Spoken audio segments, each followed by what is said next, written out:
Bonjour tout le monde, aujourd'hui nous allons voir comment choisir un interrupteur différentiel et comment choisir le calibre de l'interrupteur différentiel.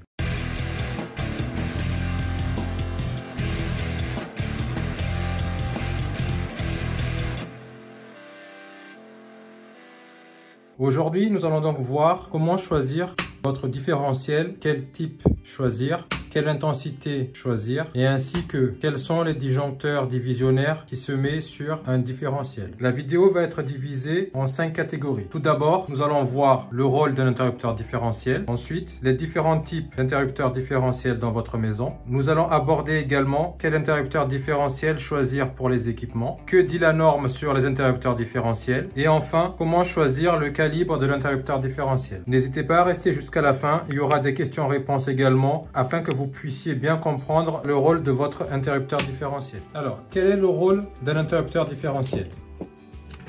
Un interrupteur différentiel, comme son nom l'indique, interrupteur plus différentiel, c'est-à-dire une partie interrupteur et vous avez la partie qui est différentielle intégrée avec l'interrupteur. Si on dissocie les deux, c'est-à-dire interrupteur et différentiel, on se retrouve sur quelque chose comme ceci. Ça, par exemple, c'est une partie différentielle.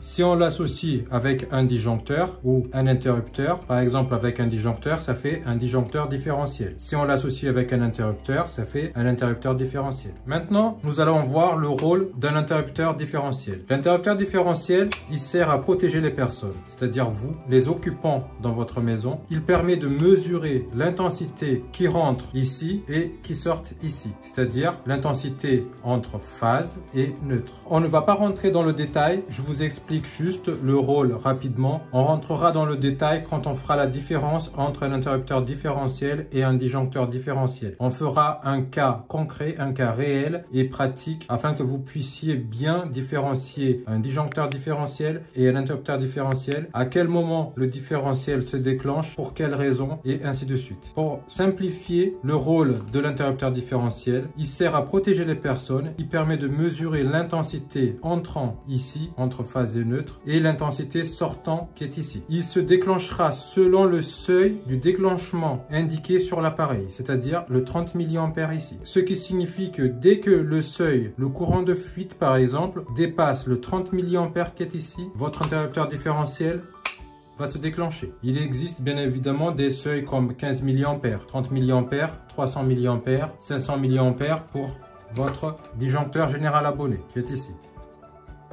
Comme je vous ai dit, si l'intensité de courant de fuite due à un défaut d'isolement dépasse le seuil de déclenchement qui est ici, le différentiel va se déclencher automatiquement. Par contre, ce qui est important, ceci est valable si votre installation a une bonne prise de terre. Si ce n'est pas le cas, en cas de contact indirect, par exemple, si vous touchez la carcasse de votre machine à laver, le courant de fuite passera par vous pour être évacué à la terre, si vous n'avez pas une bonne prise de terre. Cela peut provoquer des graves conséquences pour vous. Surtout, électrisation ou électrocution. Qu'est-ce que ça signifie, électrisation ou électrocution? Électrisation, ça signifie que c'est le passage du courant dans le corps en provoquant des blessures plus ou moins graves. Par contre, l'électrocution, c'est une électrisation provoquant la mort. Donc, il faut faire très attention. L'interrupteur différentiel est toujours associé avec la terre. Il faut avoir une bonne terre, sinon ça peut avoir des graves conséquences au niveau des occupants. C'est pour ça qu'il est essentiel de raccorder les fils vert jaune de la terre. Il y a des cas où le fil vert jaune n'est pas indispensable. Par exemple, si votre équipement est de classe 2. Mais sinon, le fil vert jaune est toujours indispensable. Il faut faire très attention au niveau de ça. C'est très important d'associer votre interrupteur différentiel avec votre terre. Au niveau de tout ça, on rentrera dans le détail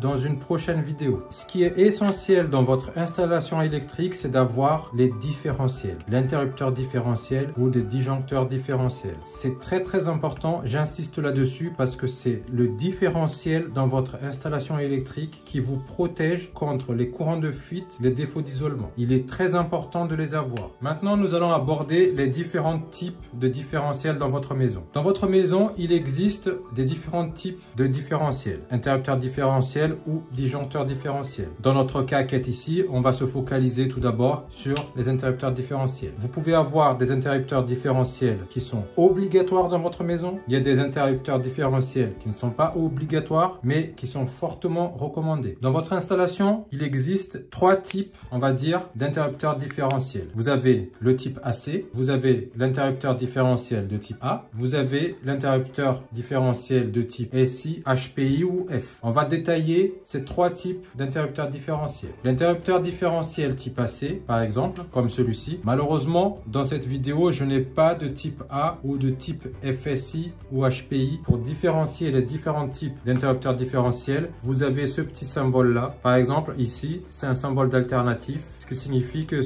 cet interrupteur différentiel est de type AC. L'interrupteur différentiel type AC est obligatoire dans votre tableau électrique. Il est utilisé pour protéger les occupants contre les contacts directs ou indirects sur les circuits normaux, c'est-à-dire communs. Par exemple, votre prise de courant, les prises lumière, four, frigo, VMC, etc. Par contre, si vous constatez que votre équipement contient beaucoup d'électronique amenant à générer par exemple du courant continu, il est recommandé d'installer le disjoncteur protégeant celui-ci sous un interrupteur différentiel de type A. Ce qui nous amène, l'interrupteur différentiel de type A, lui aussi, il est obligatoire dans votre tableau électrique. Il a pour rôle de protéger les personnes contre les courants de fuite sur les équipements générant des courants continus, par exemple, les plaques de cuisson, les lave-linges, prises de recharge véhicule. Si vous constatez que votre équipement électrique à forte puissance contient beaucoup d'électronique, il est fortement recommandé de mettre le disjoncteur divisionnaire protégeant celui-ci sous un interrupteur différentiel de type A. Imaginons que, par exemple, ce disjoncteur 32 ampères protège ma plaque de cuisson. Si je le mets sur un type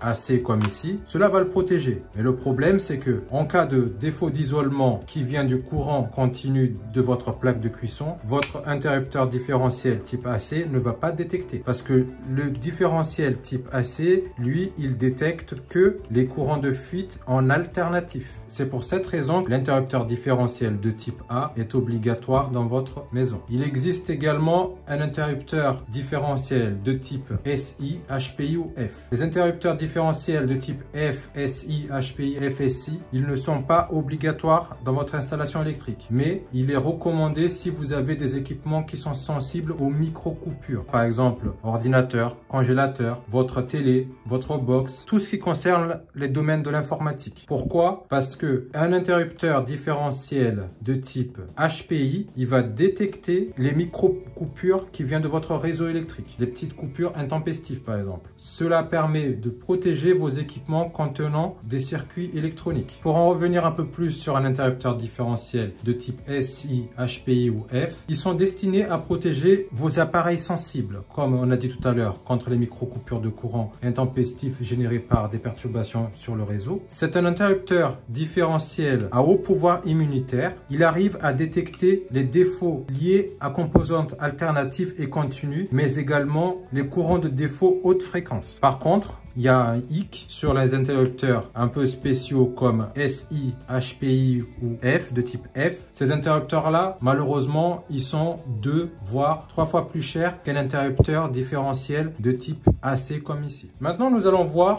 quel interrupteur choisir pour les équipements. Pour un interrupteur différentiel de type A, vous pouvez mettre votre cuisinière ou plaque de cuisson, plaque à induction, micro-ondes, lave-linge, infrastructure de recharge de véhicules électriques, c'est-à-dire borne électrique. Bien sûr, il n'est pas interdit de mettre d'autres circuits, comme circuit prise normal par exemple, lumière, sous un interrupteur différentiel de type A. Ce qui veut dire que si on récapitule un peu les choses, si vous voulez mettre un interrupteur différentiel de type A, vous pouvez mettre un disjoncteur par exemple pour votre plaque de cuisson, un disjoncteur pour votre lave-linge, un disjoncteur pour le four par exemple, et vous pouvez rajouter un disjoncteur par exemple pour le circuit prise salon, un disjoncteur pour le circuit lumière salon par exemple. Ce n'est pas interdit. Par contre, l'inverse est faux, c'est-à-dire pour un interrupteur différentiel de type AC, vous ne pouvez pas mettre un disjoncteur pour le plaque de cuisson par exemple. Parce que la norme stipule bien que pour plaque de cuisson, c'est un interrupteur différentiel de type A. Nous verrons ça plus tard au niveau des normes concernant l'interrupteur différentiel. Pour les interrupteurs différentiels ou disjoncteurs différentiels de type A ou HPI, vous pouvez mettre un congélateur, l'ordinateur, imprimante, tout ce qui concerne l'électronique. Je vous conseille fortement, par exemple, pour le congélateur, de mettre un disjoncteur différentiel. Il est fortement recommandé pour un congélateur de mettre un disjoncteur différentiel. Maintenant, pour les interrupteurs différentiels de type AC, tout ce qui sont en commun, c'est-à-dire circuit prise, lumière, hotte, cafetière, réfrigérateur, VMC et ainsi de suite. Maintenant, nous allons voir que dit la norme sur les interrupteurs différentiels. Dans chaque logement, la norme NFC 15-100 vous impose d'avoir au moins 2 interrupteurs différentiels. Un interrupteur différentiel de type AC et un interrupteur différentiel de type A. L'imposition de la norme, beaucoup d'équipements électriques peuvent être placés sous l'interdif de type A. Mais la norme impose les appareils, par exemple comme le lave-linge, les plaques de cuisson, prise de recharge d'un véhicule électrique sur un interrupteur différentiel de type A. Vous ne pouvez pas faire autrement, c'est la norme qui dit ça. C'est-à-dire le lave-linge, plaque de cuisson, prise de recharge de véhicule électrique. Ces 3 choses-là sont obligatoires sous un interrupteur différentiel de type A. Par exemple, ici, imaginons que cet interrupteur-là est de type A. On met le disjoncteur qui protège la plaque de cuisson. On met le disjoncteur qui protège prise de recharge véhicule électrique. On met le disjoncteur qui protège le lave-linge. Par la suite, vous pouvez mettre, par exemple, vous pouvez rajouter un disjoncteur pour un circuit prise couloir salon, par exemple. Un disjoncteur pour circuit lumière, cuisine et chambre 1 par exemple, et ainsi de suite. Ce qu'il faut savoir également, c'est que pour la borne de recharge de véhicules électriques, on verra ça plus tard, mais il est essentiel également de respecter la norme. Si cette borne de recharge est extérieure de votre maison, il est essentiel de dissocier le disjoncteur qui protège votre borne de recharge des disjoncteurs qui protègent à l'intérieur de votre maison. Nous verrons ça plus tard au niveau de la norme. Sous un interrupteur différentiel, quel que soit le calibre, quel que soit le nombre de pôles, monophasé ou triphasé, la norme impose 8 circuits. C'est-à-dire, par exemple, ici, 8 disjoncteurs, 8 circuits. Pour chaque interrupteur différentiel, vous ne pouvez pas mettre plus de 8 circuits. Vous ne pouvez pas mettre plus de 8 disjoncteurs. Un interrupteur différentiel doit protéger de 4, 5, 6, 7 et 8. Quel que soit le calibre du disjoncteur, même s'il y a un 2 ampères ici ou 1 ampère ici, la norme vous impose que sous un interrupteur différentiel, il ne peut pas y avoir plus de 8 circuits. Peu importe l'intensité du disjoncteur, que ce soit en 2 ampères ou en 4 ampères, en 16 ampères, bien évidemment, vous pouvez mettre 5 circuits, 3 par exemple, il n'y a pas de souci. Mais il ne faut pas que ça dépasse 8 circuits. Comme je vous ai indiqué, peu importe que ce soit un interrupteur différentiel en monophasé ou un interrupteur différentiel tétra. Si par exemple ici j'ai mis à la place de mon interrupteur différentiel mono qui est ici un tétra, il y aura quand même 8 circuits. Vous ne pouvez pas faire autrement. C'est pas parce qu'il y a le nombre de phases qui est ici, même si vous pouvez dispatcher, c'est-à-dire rééquilibrer les phases, la norme vous impose sous un interrupteur différentiel, il y a maxi 8 circuits. On rentrera un peu plus en détail concernant l'interrupteur différentiel, pourquoi on met 8 circuits sur une vidéo qui sera recherche des pannes au niveau d'un interrupteur différentiel. Par exemple, le déclenchement intempestif d'un différentiel. On continue. Le dispositif différentiel, interrupteur différentiel ou disjoncteur différentiel doit être placé à l'origine de tous les circuits. On va prendre un exemple. Par exemple, ici, j'ai mon interrupteur différentiel qui dessert mon disjoncteur qui est là. 1, 2, 3, 4, 5, 6, 7, 8. Je ne peux plus rajouter un disjoncteur desservi par cet interrupteur différentiel. Comme on l'a dit précédemment, pour un interrupteur différentiel, c'est 8 circuits max. Donc, je veux rajouter un autre interrupteur différentiel. Donc ici, je vais rajouter un autre interrupteur différentiel. Celui-ci va alimenter mes 3 disjoncteurs qui sont là. Donc, ce qui signifie que de cet interrupteur différentiel qui est là, je vais à ma borne de répartition qui vient de mon disjoncteur différentiel général abonné, ainsi que de cet interrupteur différentiel qui est là, je vais à ma borne de répartition également qui vient de mon disjoncteur différentiel général abonné. Donc, de cet interrupteur différentiel qui est ici, j'alimente mes 3 disjoncteurs qui sont là. Maintenant, je vais prendre un autre cas. Si je veux rajouter un disjoncteur différentiel, par exemple. On va mettre un disjoncteur différentiel 16 ampères qui est ici. On va le mettre ici. Celui-ci n'est pas alimenté par mon interrupteur différentiel.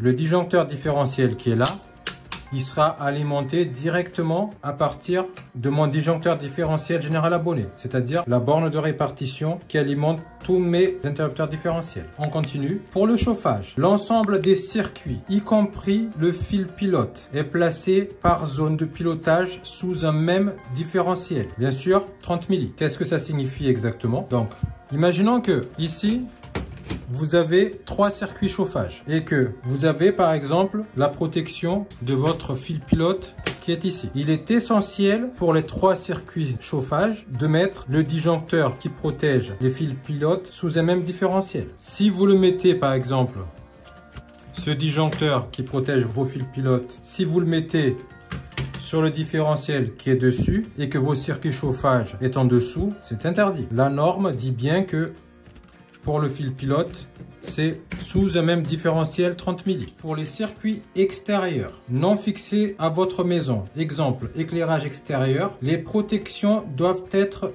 distinctes à celles des circuits intérieurs de votre maison, c'est-à-dire dissociées des autres circuits dans votre maison. Qu'est-ce que ça signifie? Imaginons que vous avez vos éclairages extérieurs. Vous voulez mettre le disjoncteur divisionnaire de votre éclairage extérieur sous un interrupteur différentiel qui est ici, qui alimente les disjoncteurs divisionnaires qui sont à l'intérieur de votre maison. Vous voulez mettre le disjoncteur qui protège le circuit d'éclairage extérieur sous le différentiel. C'est interdit. Il faut que ce disjoncteur-là soit bien distinct. C'est-à-dire, soit vous mettez un autre différentiel, soit vous prenez un disjoncteur différentiel qui protège le circuit d'éclairage extérieur. Moi, je vous conseille fortement de prendre un disjoncteur, par exemple un 16 ampères 30 milli, qui protège le circuit éclairage extérieur.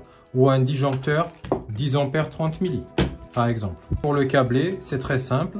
Par exemple, ici, on va le mettre là. Il se câble directement sur les bornes de répartition qui viennent de votre disjoncteur différentiel général abonné, c'est-à-dire sur les bornes bleues et rouges qui sont dans votre table électrique. Autre chose, pour finir avec la norme, le circuit éclairage et circuit prise doivent être répartis sous au moins 2 interrupteurs différentiels. Vous ne pouvez pas mettre, par exemple, sous cet interrupteur différentiel, tous vos circuits prises ou tous vos circuits lumière. Il faut, par exemple, si vous avez 4 circuits prises, par exemple, vous mettez les 2 circuits prises sous cet interrupteur différentiel et les 2 autres circuits prises sous un autre interrupteur différentiel. Pourquoi on fait cela? C'est très simple. Imaginons que l'interrupteur différentiel qui est ici tombe. Cela vous évite de couper tout le courant dans votre installation, c'est-à-dire tout le circuit prise. Cela permet quand même d'alimenter les circuits prises, par exemple, qui sont protégés par ces 2 disjoncteurs-là. Pourquoi? Parce que notre interrupteur qui est ici est toujours en fonctionnement et vice-versa. La même chose, si lui tombe,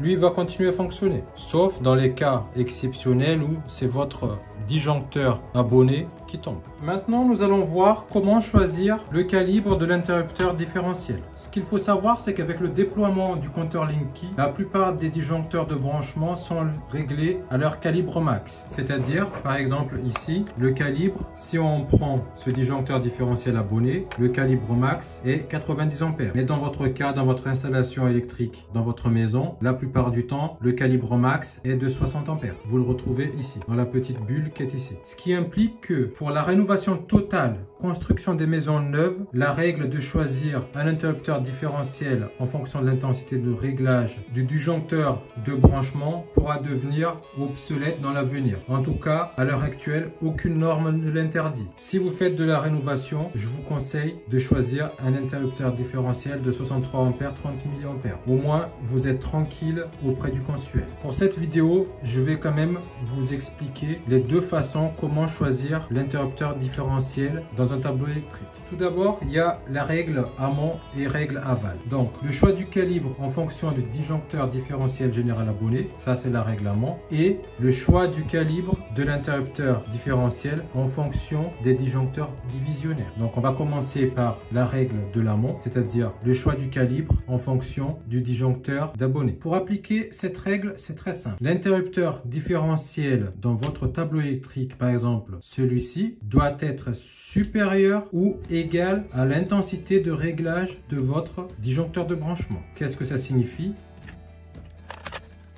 Il faut que l'intensité qui est ici soit supérieure à l'intensité qui est ici. Ça, c'est le premier cas. Pour moi, le choix de l'interrupteur différentiel comme ce qu'on vient d'évoquer, c'est pas le bon choix. Pourquoi? Si vous changez d'abonnement, vous n'aurez plus une bonne sélectivité au niveau de votre interrupteur différentiel. Comme je vous ai dit précédemment, avec le déploiement du compteur Linky, cette règle-là va devenir obsolète très bientôt. Maintenant, on va voir le choix du calibre par rapport au disjoncteur divisionnaire. Ce qu'il faut faire attention quand vous choisissez l'interrupteur différentiel par rapport à vos disjoncteurs divisionnaires, c'est que il faut comprendre une chose. Il y a les circuits usage courant et les circuits permanents. Donc, je vais vous lister les circuits à usage permanent et vous allez comprendre pourquoi il est important de les connaître. Les circuits usage permanent, par exemple, votre chauffage, pompe à chaleur, radiateur électrique, pompe à chaleur de piscine, chauffe-eau, la ventilation, chauffage salle de bain, sèche-serviette, eau chaude sanitaire, ECS, borne de recharge, véhicule électrique. Tous ces circuits considérés comme permanents est essentiel par rapport au choix de votre interrupteur différentiel. Pourquoi? Imaginons qu'on veut choisir le calibre de l'interrupteur qui est ici. Donc,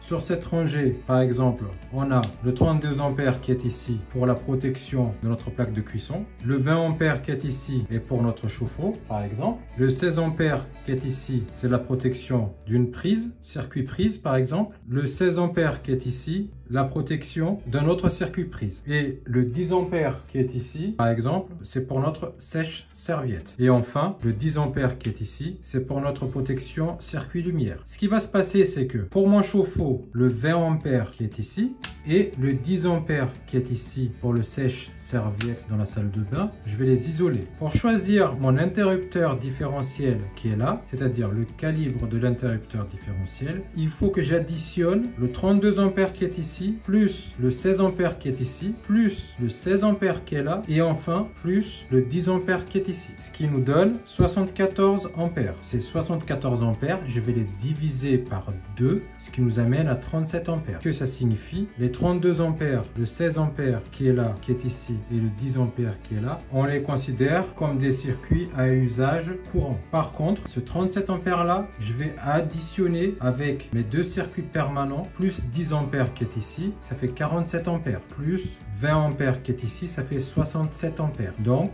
ça signifie que mon interrupteur différentiel 63 ampères qui est ici n'est pas adéquat par rapport au disjoncteur divisionnaire que j'ai sur cette rangée. Il faut que j'enlève un disjoncteur. Par exemple, si j'enlève le 16 ampères qui est ici, on refait notre manipulation. Le 32 ampères qui est là, c'est pour notre plaque de cuisson. Le 20 ampères qui est ici, c'est pour le chauffe-eau. Le 16 ampères qui est ici, c'est pour un circuit prise. Le 10 ampères qui est là, c'est pour notre sèche-serviette. Et le 10 ampères qui est ici, c'est pour notre circuit lumière. Donc, si on totalise les disjoncteurs des circuits à usage courant, ça nous fait 32 ampères plus 10 ampères, ce qui fait 42 ampères. 42 ampères plus 16 ampères, ce qui nous fait 58 ampères. 58 ampères divisé par 2, ce qui nous amène à 29 ampères. Maintenant, les 29 ampères, je vais les additionner avec le calibre de mon circuit chauffe-eau qui est ici, 20 ampères, ce qui signifie que 29 plus 20, ça me fait 49 ampères, plus le disjoncteur, le circuit sèche-serviette, 10 ampères, ça m'amène à 59 ampères. Donc, mon interrupteur différentiel qui est ici est adéquat par rapport à mes disjoncteurs de protection qui sont là. Maintenant, nous allons voir les questions-réponses. Par exemple, première question, quel risque peut-on avoir si on met un interrupteur différentiel AC à la place d'un interrupteur différentiel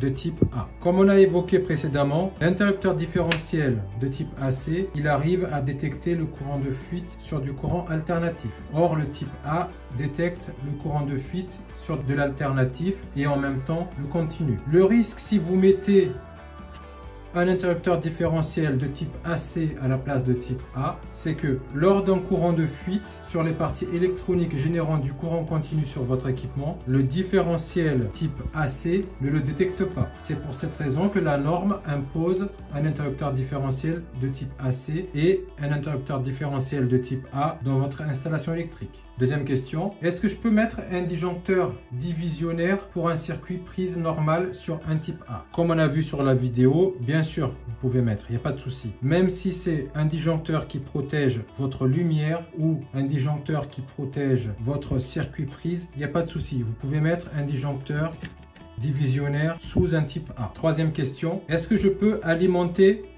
l'interrupteur différentiel par le bas? C'est-à-dire l'alimentation qui vient de mon disjoncteur de branchement, ça va directement ici et j'alimente à partir de là pour venir sur mes disjoncteurs divisionnaires. Cela est très subtil. Pourquoi? Parce que tout dépend de votre interrupteur différentiel. Si vous voulez faire cette manipulation, il est important de se référer à la notice. La plupart des cas, si l'alimentation est par le bas, il y a une flèche qui indique le sens du courant par le bas. Ou par exemple, vous aurez également ici un schéma qui l'indique. Par exemple, sur cet interrupteur différentiel, il n'est pas possible d'alimenter par le bas. On rentre par le haut et on sort par le bas. C'est pour cette raison que certains fabricants prévoient un module de raccordement par le haut. Comme ici, par exemple, vous avez un module de raccordement par le haut. On alimente l'interrupteur différentiel par le haut qui est ici et vous avez ce module là qui se clipse directement là. Vous serrez et vous peignez sur vos disjoncteurs divisionnaires. Quatrième question, qu'est-ce qui se passe-t-il si l'intensité sur une rangée dépasse l'intensité de mon interrupteur différentiel? Par exemple, comme ce qu'on a évoqué tout à l'heure, c'est-à-dire que ici, sur le cas de choix de différentiel qu'on a évoqué, la somme de l'intensité qu'on a calculée dépassait l'intensité de l'interrupteur différentiel qui est ici. Que se passe-t-il? Je vois beaucoup de tutoriels sur YouTube qui indiquent que si l'intensité dépasse l'intensité indiquée sur l'interrupteur différentiel qui est ici, l'interrupteur différentiel se déclenche. C'est faux, c'est faux, c'est faux, c'est faux. Pourquoi? Comme on a vu précédemment, l'interrupteur différentiel. Un interrupteur différentiel, il sert à protéger les personnes. Si on prend l'exemple de l'interrupteur différentiel qui est ici, comme son nom l'indique, si on décortique son nom, interrupteur plus différentiel. Comme on a vu précédemment, différentiel plus interrupteur. Pour schématiser simplement, c'est exactement la même chose si je prends par exemple l'interrupteur de ma maison qui est ici plus différentiel. C'est interrupteur différentiel. Ça veut dire que l'interrupteur différentiel ne se déclenche pas quand il y a surcharge électrique. Il sert juste à vous protéger contre les défauts d'isolement, courant de fuite. Il ne protège pas votre installation électrique. C'est un interrupteur différentiel. Donc, ce qui signifie que par exemple, si je mets du 30 ampères qui passe sur cet interrupteur, ça va fondre, ça va créer un échauffement. C'est exactement la même chose sur un interrupteur différentiel. Si je mets par exemple 67 ampères sur l'interrupteur différentiel qui est ici et que mon disjoncteur d'abonné est réglé à 90 ampères par exemple, le courant va passer. Par contre, mon interrupteur différentiel va chauffer, ça crée un échauffement et ça peut créer un incendie pour plus tard. Il ne va jamais se déclencher. C'est pour cette raison qu'il est important de bien choisir votre interrupteur différentiel. Bien évidemment, interrupteur différentiel aux normes. Comme ici, par exemple, vous verrez qu'il y a la norme NF qui est présente sur l'interrupteur différentiel. Norme française. Enfin, cinquième question. Si j'ai un tableau électrique déjà installé et que je fais une rénovation partielle, faut-il mettre aux normes mon tableau électrique? Je vous le conseille. Si vous avez le budget nécessaire, je vous le conseille. Sinon, vous n'êtes pas obligé de le faire. Libre à vous de refaire ou non votre installation électrique. Ce qui est cité dans la vidéo ne s'applique que dans la rénovation totale ou dans une maison neuve. Si vous faites une rénovation partielle, ce n'est pas obligatoire. Ce qui est important, c'est que vous puissiez comprendre les normes électriques qui existent ainsi que les dangers qu'il peut avoir sur une installation électrique qui n'est pas aux normes. J'espère que ce tuto vous a plu. Je vous dis à très bientôt pour une prochaine vidéo. Au revoir.